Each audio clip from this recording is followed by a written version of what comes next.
is NBC 10 at Issue.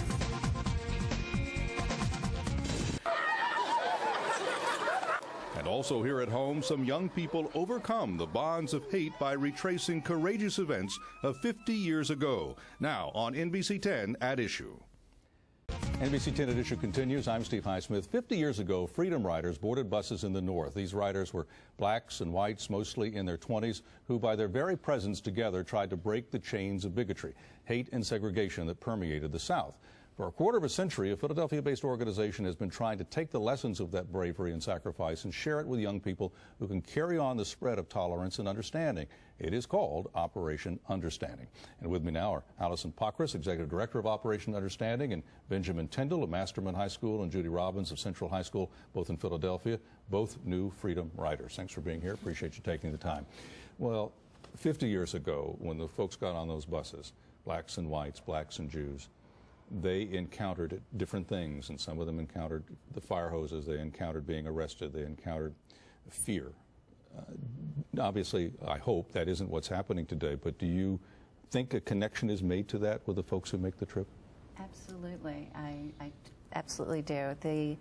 We try and make the history come alive, and so frequently the students read information in the books, but it's just they're on to the next subject. And when we put them in front of people who have been Freedom Riders, people who were there at Bloody Sunday, it really brings the experience home, because the descriptions, they're able to put a story with a human, a person, and it becomes a human story.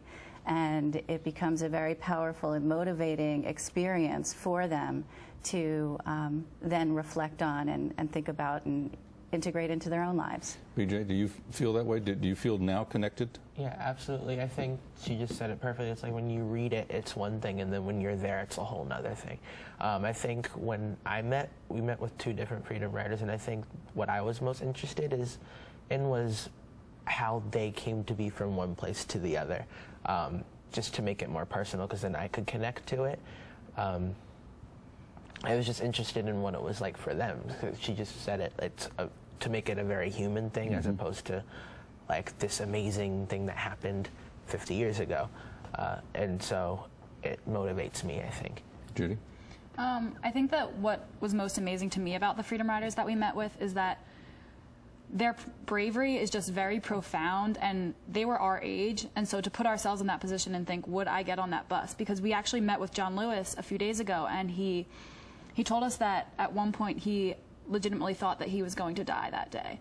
And so I think that type of fear and bravery at the same time is just really, really powerful, and I think that can speak to us in a lot of different ways, considering, we don't have to get on a bus and go get off and be in that type of violent danger. We just have to promote social justice as opposed to physical. This emotional connection, almost oral history that you've encountered here is something to think about in one sense, because we're going to lose those people in the years ahead. Obviously, just time will do that. Let's take a look at your homecoming. You came back after this trip, which was multiple states throughout the South and multiple cities, and you came home Thursday night. And when you came home, it's ironic. I mean, this bus is slowly moving in. I mean, it just goes barely into the parking lot, and it's taking its time. But once it gets into the lot, of course, and the doors open, and you come out, and it's a very different scene. Now, you've got the kids running out, and the parents. I mean, they actually act like they like you guys. I mean, and there you go. There you are. So there's your mom. So what was that like, BJ, just coming off that bus and seeing your mom? Well, when we pulled away on July 5th, it's everybody waving like this, and I remember thinking, like, are we going to come back, and are they going to just be in the same exact spot waving? And they were.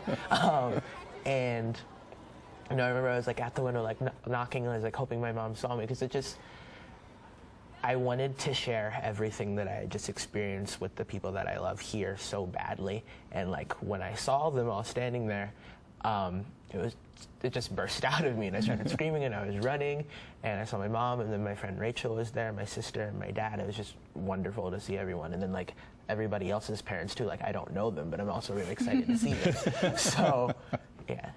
How was it for you, Jude?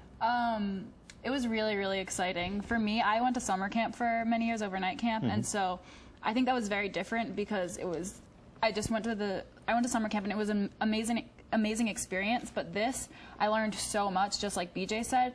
So a few days ago, a few days before the trip ended, we were all kind of talking about how eager we were to get home and start sharing our experiences. And so I think that when I saw my family and I saw my sisters, who I'm very close with, I was just so initially excited, and I think that it was hard to, it was kind of like, where do I start?